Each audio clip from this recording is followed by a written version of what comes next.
The pale glow of the monitor illuminated my face as I typed furiously, my fingers dancing over the keyboard with feverish urgency. The walls of my small apartment seemed to close in around me, drowning out the night sounds of Houston. It was 1989, and I was about to unlock the greatest secret in the history of space exploration. My name is Daniel Cooper, and until 6 months ago, I was just another NASA data technician, lost in the sea of cubicles at the Johnson Space Center. My life was a monotonous routine of telemetry analysis and endless reports. But everything changed that fateful night in April, when a system error gave me access to files that should never have reached my eyes. At first, I thought it was just another set of corrupted data. It happened all the time in our antiquated systems. But as I dug deeper, a disturbing pattern began to emerge. Unexplained sightings, sensor anomalies, coded communications between higher-ups. Everything pointed to a terrifying truth that the agency had been hiding for decades. We were not alone in space. I spent the next few months obsessively collecting every scrap of information I could find. Mission reports, audio transcripts, even handwritten notes forgotten in dusty files. Each new discovery made my heart race, a mixture of excitement and primal terror coursing through my veins. And now, sitting in front of my computer in the dead of night, I finally had all the pieces. The puzzle was complete, and the image it revealed was more frightening than I could ever have imagined. My hands were shaking as I inserted the floppy disk into the drive. On it, I had compiled all the evidence, all the dark secrets that NASA had fought so desperately to keep hidden. It was my only guarantee, my life insurance against the forces that would surely come after me as soon as I made the truth public. A sudden noise made me freeze. I turned around slowly, my eyes scanning the shadows of the apartment. Nothing. Just the low hum of the air conditioning and the occasional distant bark of a dog. Still, I couldn't shake the feeling that I was being watched. I took a deep breath, trying to calm my frayed nerves. I knew I was getting paranoid, but after months immersed in the depths of this conspiracy, it was hard not to see enemies in every dark corner. I turned my attention back to the screen, my fingers resting on the keyboard. It was time to tell my story, to reveal to the world the shocking truth I had uncovered. I began to type, "To anyone who finds this account, what you are about to read will forever change your understanding of our place in the universe." I know it sounds crazy, but I implore you to read to the end before you judge me. It all began in 1947, with the infamous Roswell incident. The words flowed out of me like a dammed river finally released. I recounted the story of the first contacts, the government's desperate attempts to cover up the truth, the secret deals made with entities that defied our comprehension. As I typed, memories of the files I had studied incessantly over the last few months flashed before my eyes. Classified reports detailing unexplained encounters during orbital missions, transcripts from astronauts describing impossible objects moving at unimaginable speeds, photographs showing strange shapes hovering silently over the curvature of the Earth. But most disturbing were the records of communications between the highest echelons of NASA and intelligence agencies. They spoke in codes and euphemisms, but the message was clear. Something was out there. Something was watching us, and our leaders were desperate to keep it secret. I lost track of time as I wrote, plunged into a feverish trance of revelation. When I finally stopped to breathe, I noticed that the sky beyond my window was beginning to lighten with the first rays of dawn. I saved the file, my aching fingers protesting the move. As the floppy disk buzzed, processing the data, I found myself looking over my shoulder again. The feeling of being watched had intensified, almost palpable now. That's when I noticed it, the silence. The constant hum of the air conditioning had ceased. In fact, all the sounds from the apartment and the street outside seemed to have been abruptly cut off, as if someone had pressed the mute button on the world. My heart raced as a bluish glow began to seep through the gaps in the shutter. It wasn't the light of the rising sun. It was something else, something alien. With trembling fingers, I ejected the disc and stuffed it into my pocket. My eyes didn't leave the window as I slowly backed towards the door. The glow intensified, pulsing like an alien heart. Then I heard it, a low, steady hum, gradually increasing in volume. It wasn't coming from outside. It seemed to be emanating from the walls themselves, making the air vibrate. My hand found the handle just as the window exploded in a shower of glass and light. The last thing I saw before launching myself into the corridor was an impossible shape materializing in the center of my room, angular and fluid at the same time, defying every law of physics I knew. I ran as I had never run before, down the stairs 3 steps at a time. The ringing pursued me, growing in intensity until it felt like my own skull would crack from the pressure. I burst through the front door of the building and plunged into the deserted street. The sky above was wrong. It wasn't the soft blue of dawn, but a frantic kaleidoscope of impossible colors. As I ran down the empty street, a thought crystallized in my mind. I had nudged something that should have remained dormant, and now, whatever it was awake, and it was coming after me. My lungs burned as I ran through the deserted streets of Houston, the asphalt cold under my bare feet. The sky above continued to pulse with impossible colors, casting strange shadows that seemed to move on their own. The alien hum had turned into a deafening roar, making the air vibrate around me. I turned a corner and found myself in front of the Johnson Space Center, its familiar silhouette now strangely distorted under the pulsating light. For a moment, I hesitated. Going back to the place that had been the epicenter of all this madness seemed like a terrible idea. But where else could I go? Who else could help me understand what was going on? With my heart in my throat, I ran to the main entrance. To my surprise, the doors opened without resistance. The interior was plunged into shadows, lit only by the ghostly glow that filtered through the windows. As I made my way through the familiar corridors, now unnervingly empty, memories of the last few months flooded my mind. I remembered the first time I stumbled across the secret archives, the shock and disbelief I felt when I read the first reports. One in particular stood out, the STS-80 mission incident in 1996. The astronauts had reported seeing a metallic object the size of a school bus maneuvering around the space shuttle.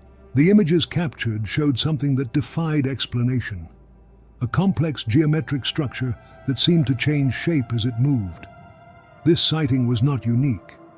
Over the decades, dozens of missions had recorded similar phenomena. Unexplained lights dancing around space capsules, objects appearing and disappearing from sensors in the blink of an eye, radio communications interfered with by strange signals that NASA's best cryptographers couldn't decipher. But what disturbed me most were the reports following these incidents.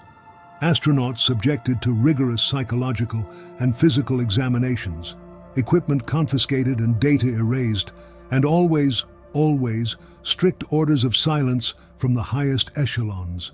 My thoughts were interrupted by a metallic sound coming from a nearby corridor. I froze, my heart hammering against my ribs. Slowly, I turned in the direction of the noise. A figure emerged from the shadows, and for a terrifying moment, I thought I was facing one of the entities I had seen in the secret files. But then, the pulsating light illuminated a familiar face. Dr. Eleanor Reeves, my direct supervisor and one of the few people at NASA I really trusted. "Daniel?" Her voice was a mixture of surprise and relief. "What are you doing here? Do you have any idea what's going on out there?" Before I could answer, a violent tremor shook the building. Emergency lights flashed, bathing the corridor in a blood red. "There's no time," Eleanor said, grabbing my arm. "We need to get to the underground bunker now." As she pulled me through the corridors, I tried to organize my thoughts. "Eleanor, I've discovered the files, the UFOs." She gave me a look that was a mixture of fear and resignation. "I know, Daniel. We all know. But you have no idea what's really going on." We went down an emergency staircase that I had never noticed before, plunging into the depths of the facility. The roar outside diminished as we descended, replaced by the echo of our hurried footsteps. Finally, we reached a heavy steel door. Eleanor pressed her hand against the scanner, and the door opened with a pneumatic hiss.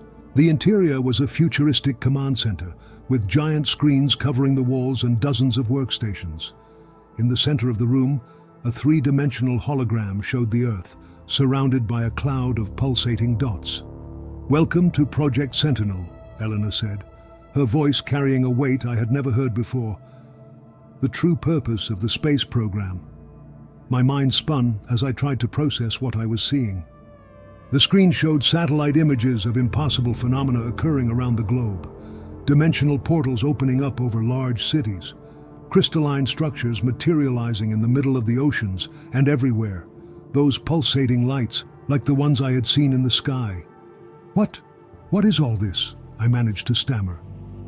Eleanor turned to me, her eyes filled with a mixture of fear and determination. "Daniel, what you discovered in the archives was just the tip of the iceberg. The truth is much more complex and terrifying than you could have imagined." She paused, as if weighing up her next words carefully. "We're not just being visited, we're being invaded, and that," she gestured to the screens around us, "is our last line of defense."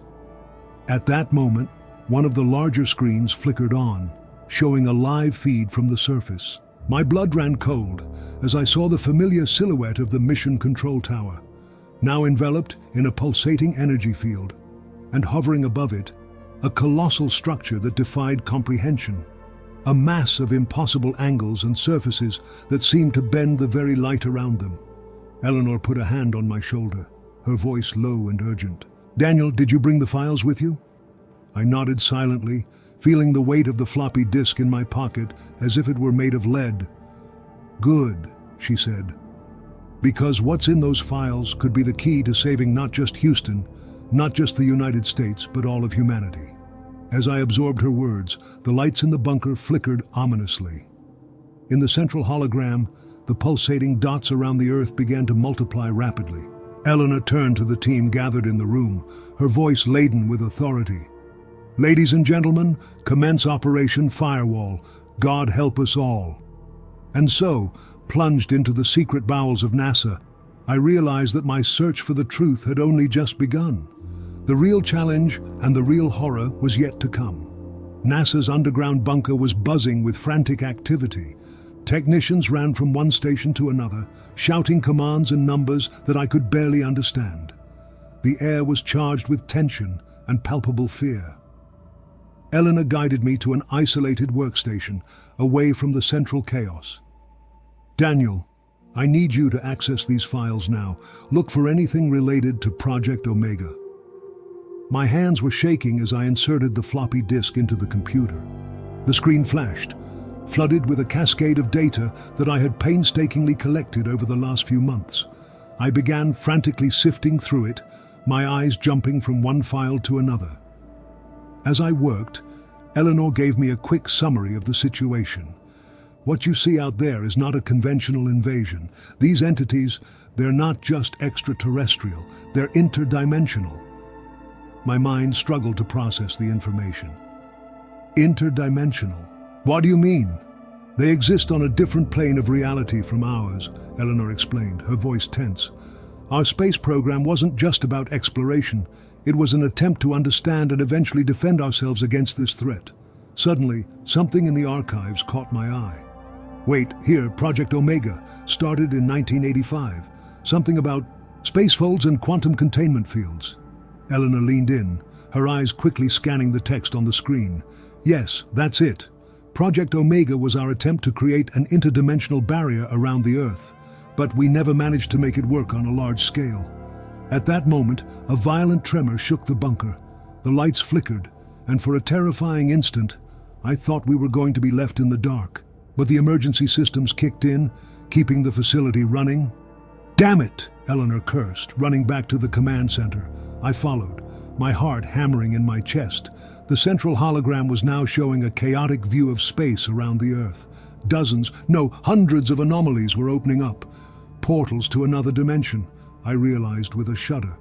"They're arriving en masse," one of the technicians shouted. "The satellites are picking up energy signatures like we've never seen before." Eleanor turned to me, her eyes burning with a mixture of fear and determination. "Daniel, You said you found something about quantum containment fields. We need that data now. I ran back to the workstation, my hands flying over the keyboard. As I rummaged through the files, fragments of information flashed before my eyes. Reports of secret experiments, scientific theories that seemed more like science fiction than reality. And then, I saw it. Buried in an obscure subdirectory, a file entitled Lazarus Protocol. I opened it, my eyes widening as I took in its contents. "Eleanor," I shouted, "I think I've found something." She ran up to me, reading quickly over my shoulder. Her face paled. "My God. That's it. It's our last hope." The Lazarus Protocol was a desperate plan, conceived as a last resort if all other defenses failed. It involved the simultaneous activation of all NASA satellites and space stations, creating a network of interconnected quantum fields that could theoretically seal the interdimensional gaps. But there was a cost. The protocol would require an astronomical amount of energy, more than all the power plants on the planet could generate. "How are we going to power this?" I asked, the reality of the situation crashing down on me. Eleanor didn't answer immediately. Her gaze was fixed on one of the side screens, which showed a real-time view of Houston. The city I called home was unrecognizable. Alien structures rose between the skyscrapers, their shapes defying physics and sanity. The sky was a vortex of impossible colors, torn by bolts of pure energy. "We have no choice," she finally said, her voice laden with grim resolution. "We'll have to use the experimental fusion reactors." My blood ran cold. I knew about these reactors, another top-secret NASA project, supposedly capable of generating more energy than a star, but they were unstable, dangerous. A miscalculation could... My thoughts were interrupted by a new alarm. On the main screen, one of the anomalies was expanding rapidly, swallowing everything in its path. "It's now or never," Eleanor shouted, running back to the command center. "Start the Lazarus Protocol. Activate all fusion reactors." The bunker exploded into frenetic activity. Orders were shouted. Authorization codes entered. I watched, feeling simultaneously at the center of it all and completely powerless. The screens around us showed satellites repositioning themselves, space stations pulsing with energy. On the surface, secret installations around the world began channeling power into the orbital network. The air in the bunker became electrically charged. Sparks danced between the metal surfaces, and I could feel my hair stand on end. Power at 50%, 75%, 90%. A technician chanted, his voice shaking with tension. Then, when the power reached 100%, something incredible happened. A blue-green energy field began to form around the Earth, visible even on satellite images. It was as if our planet was being enveloped in a protective bubble. For a moment, everything was silent. The field expanded, encountering the interdimensional anomalies. There was a flash of blinding light, and then the gaps began to close. One by one, the alien structures were repelled, pushed back into their own dimension. The sky over Houston began to lighten, the impossible colors dissipating like a nightmare at dawn. A roar of joy erupted in the bunker. People hugged each other, crying with relief. I found myself laughing and crying at the same time, adrenaline still coursing through my veins. But then I noticed the look on Eleanor's face. She wasn't celebrating. Her eyes were fixed on one of the side screens, her face a mask of horror. I followed her gaze and felt my heart sink. The screen showed readings from the fusion reactors. The energy levels were rising uncontrollably, far beyond safety limits. "They won't make it," Eleanor whispered, her voice almost inaudible amid the celebration around us. "The field is consuming more energy than we anticipated." As we watched helplessly, the first reactors began to fail. The protective field around the Earth flickered, weakening. And there, in the depths of space, something was moving. Something immense, beyond human comprehension, sensing the weakness in our defenses. The battle for Earth was far from over. In fact, it was only just beginning. The NASA bunker had turned into a scene of controlled chaos. Technicians ran from one station to another, desperate to stabilize the collapsing fusion reactors. The air was charged with ozone and fear, while alarms sounded incessantly. Eleanor was at the center of the hurricane, shouting orders and coordinating teams around the world. I felt useless, a spectator in the midst of a cosmic crisis. "Daniel!" Eleanor's voice cut through my thoughts. "I need you here, now!" I ran to her, my heart hammering against my ribs. The screens around us showed an apocalyptic scene. The energy field around the Earth was shattering like shattered glass. And through the gaps, impossible shapes were beginning to materialize. "The files," Eleanor said, her voice tense. "There must be something else, something we missed." I nodded, turning back to my workstation. My hands flew over the keyboard as I desperately sifted through the data I had collected. Secret files, classified reports, discarded theories. It all passed before my eyes in a blur. Then something caught my eye, an encrypted file buried deep in Project Omega's data. I began to decipher it, my heart racing as the contents were revealed. "Eleanor," I shouted, "I think I've found something." She ran to me, her eyes wide with hope and fear. "What is it?" "A project called Phoenix," I explained, my voice shaking with excitement. "It seems to be an extension of the Lazarus Protocol, but on a much larger scale." As we read through the file together, the magnitude of what we were seeing began to reveal itself. Project Phoenix wasn't just a defense, it was an offensive. A plan to not only repel the interdimensional invasion, but to take the fight to them. "This is madness," Eleanor muttered, but I could see a glint of determination in her eyes. "But it may be our only chance." The plan was audacious and dangerous. It involved converting our satellite network into a gigantic particle accelerator, capable of opening a controlled portal to the invaders' dimension. In theory, we could use this to launch a surprise attack, destabilizing their forces before they could regroup. But there was a cost. The Phoenix project would require an even greater amount of energy than the Lazarus Protocol, and with our fusion reactors already at their limit. "We have no choice," Eleanor said, as if reading my thoughts. She turned to the team, her voice resonating through the bunker. "Prepare to initiate Project Phoenix. Redirect all available power to the orbital grid." The bunker erupted in renewed activity. Orders were shouted, codes entered. I watched the screens, seeing our last hope take shape. Suddenly, a violent tremor shook the facility. The lights flickered, and for a terrifying moment, I thought everything was going to collapse on us. "They're here," someone shouted. The screens showed Houston being swallowed up by a wave of distorted reality, buildings contorted into impossible shapes. The streets became rivers of pulsating light, and at the center of it all, descending from the heavens like a nightmare come true, was a colossal structure. It wasn't a ship in the conventional sense. It was as if a piece of another dimension had been ripped out and brought into our world. Energy at 60%, 70%, 80%. The voice of the technician in charge of the Phoenix project was a tense chant, punctuating the cacophony around us. I could feel the electricity in the air, my hair bristling with static charge.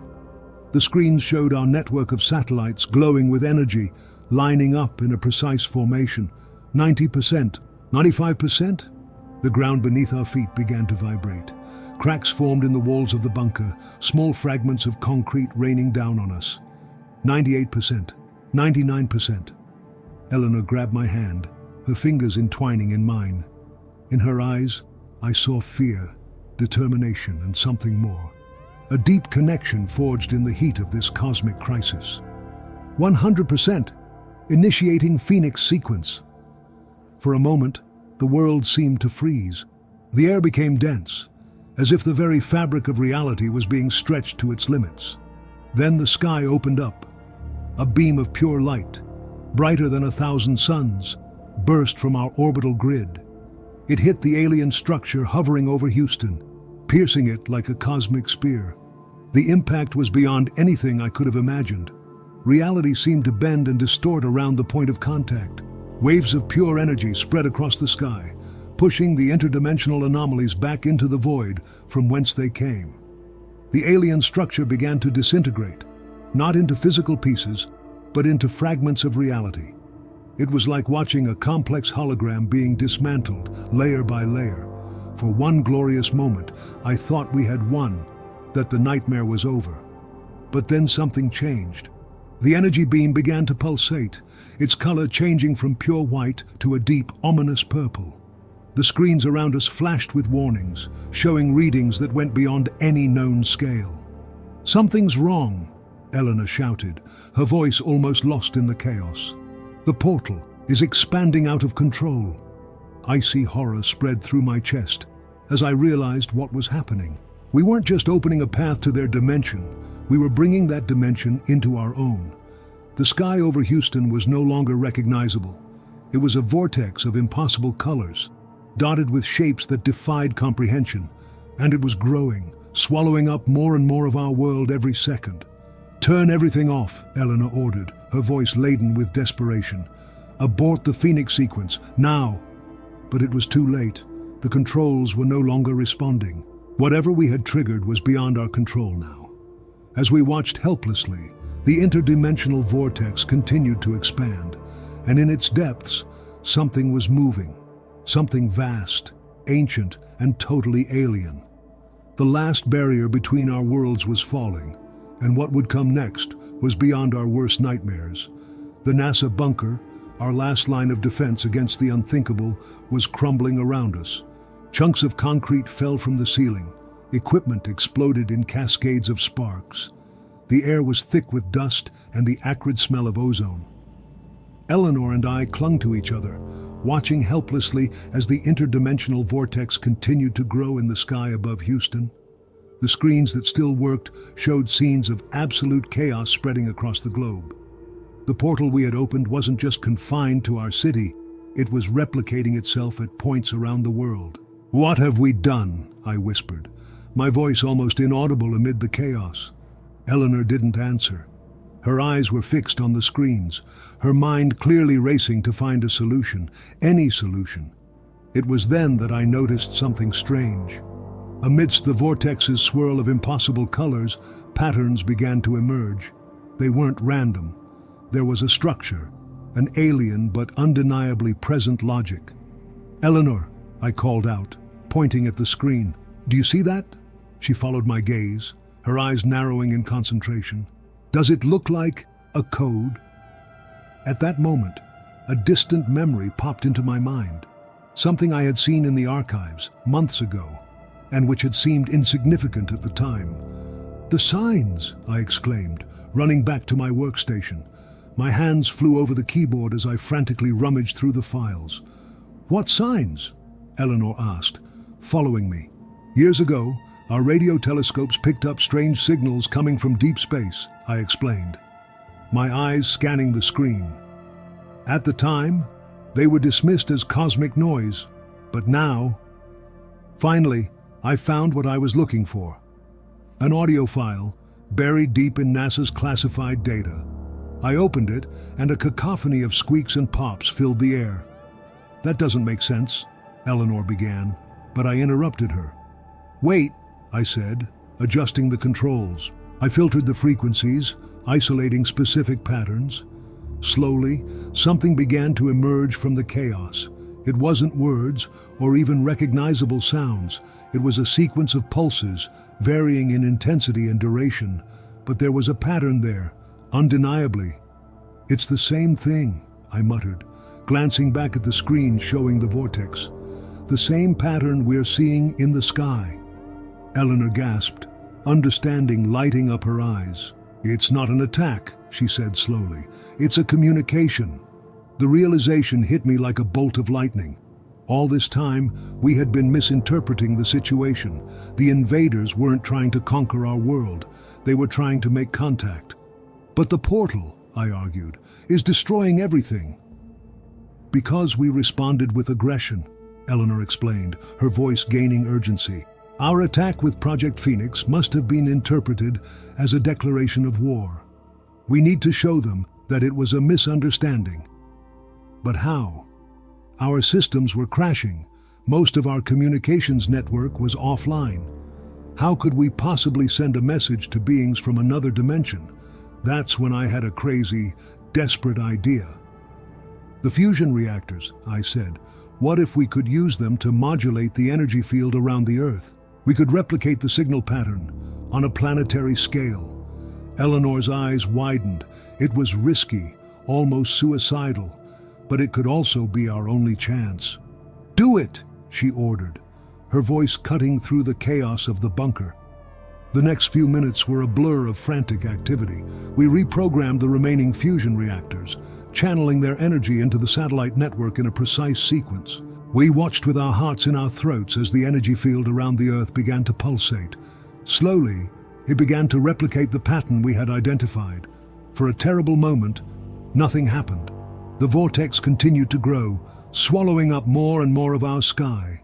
Then, suddenly, it stopped. The impossible colors froze, as if time had stopped.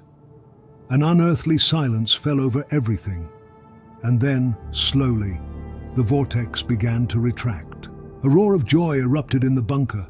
People hugged each other, crying with relief. Eleanor pulled me into a tight hug, and I could feel the tears on her cheeks. But our joy was short-lived, because as the vortex receded, something was emerging from it. It wasn't a ship, nor a creature in the sense we understood. It was a manifestation of pure energy and information, taking a form that our senses could interpret. And it was heading straight for the bunker. The walls around us began to glow with an ethereal light. The air became dense, charged with infinite possibilities. Eleanor and I looked at each other, fear and wonder mixed in our gazes. We were about to make our first real contact with an intelligence from another dimension. The energy being passed through the walls as if they didn't exist, hovering in the center of the bunker. Everyone present was paralyzed, unable to move or speak. Then a voice resounded in our minds. They weren't words, but pure concepts, ideas that transcended language. Understanding, peace, exploration. The message was clear. They were not invaders, but explorers, travelers from a reality beyond our own, seeking contact and knowledge. Eleanor stepped forward, her voice shaky but firm. We apologize for the misunderstanding. Welcome to our world." The energy being pulsed, emitting waves of something I can only describe as acceptance and curiosity. I realized then that we were on the threshold of something immense. The universe had just expanded in ways we could barely comprehend, and we, a small group in an underground bunker in Texas, were at the epicenter of it all. The future was uncertain, full of frightening and wonderful possibilities. But one thing was certain: nothing would ever be the same. As the energy being began to communicate with us, sharing knowledge and concepts that defied our understanding, I couldn't help but feel a mixture of terror and excitement. NASA's greatest secret had been revealed, and it was only the beginning. The days following first contact were a whirlwind of frenetic activity and discoveries that defied comprehension. The NASA bunker, once our fortress against the unknown, had been transformed into an interdimensional communication nexus. Eleanor and I found ourselves at the center of it all, translating and interpreting the vast amounts of information flowing from the energy entity, or the traveler, as we came to call him. "It's incredible," I muttered, looking at the screens that displayed equations and concepts that defied our known physics. They exist in a universe where the fundamental laws are completely different. What we consider impossible is routine for them. Eleanor nodded, her eyes shining with a mixture of amazement and exhaustion. And to think we almost started an intergalactic war over a misunderstanding. The thought made me shudder. How close had we come to total annihilation, and all because we had misinterpreted their attempts at communication as an invasion.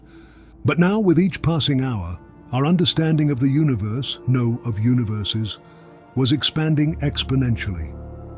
The traveler showed us concepts of energy and matter that would revolutionize our science. Theories of multiple universes that made our previous understanding seem childish.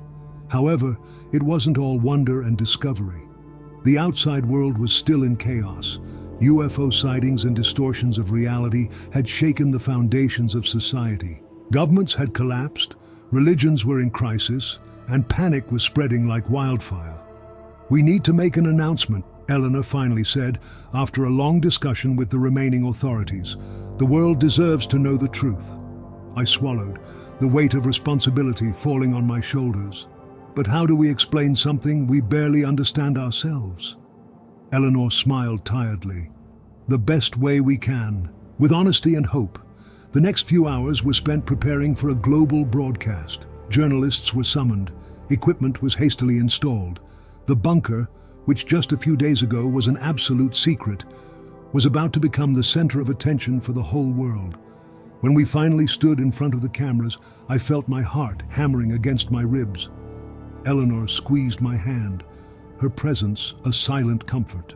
"Citizens of Earth," she began, her voice firm despite the fatigue evident in her eyes. "The events of the last few days have changed the course of our history forever. What many interpreted as an alien invasion was, in fact, an attempt at first contact." As Eleanor spoke, explaining in simple terms what we had discovered, I watched the reactions of the broadcast team: shock, disbelief, wonder, emotions that would soon be mirrored by billions around the globe. When it was my turn to speak, I took a deep breath, remembering all the nights I'd spent sifting through secret files, searching for a truth that always seemed out of reach. "For years," I began, "I've been searching for answers about the phenomena our space agency has observed. Today, I can say that we have found those answers, and they are more extraordinary than we could ever have imagined." I explained about the secret files, about how we misinterpreted the signals for so long. I talked about Project Omega, the Lazarus Protocol, the disastrous Phoenix Project, and finally, about true first contact. "We are on the threshold of a new era," I concluded, my voice trembling slightly with emotion. "An age of exploration and discovery beyond our current understanding. The universes are vast and wonderful, and now we have the chance to explore them." When the broadcast ended, a heavy silence fell over the bunker. For a moment, the weight of what we had done, what we had revealed to the world, seemed overwhelming. Then, slowly, a cheer broke out. It grew, echoing off the walls of the bunker, a collective catharsis after days of tension and fear. Eleanor pulled me into a tight hug. "We did it," she whispered. But we both knew that this was only the beginning. The weeks and months ahead would be full of unimaginable challenges. We would have to rebuild our understanding of the universe from scratch. We would face resistance, fear, perhaps even violence. However, as I looked at the screen showing the traveler, still hovering peacefully in the center of the bunker, I felt a surge of hope. We had survived what we thought was the end of the world, and we discovered that it was only the beginning of something much bigger. NASA's secret files had been revealed, but the real secret, the vastness and mystery of the cosmos, was only just beginning to unfold before us. I found myself smiling, despite the fatigue and uncertainty. The future was a blank book, ready to be written with the stories of our exploration beyond the stars, beyond dimensions, beyond anything we've ever known, and I couldn't wait to see what would come next.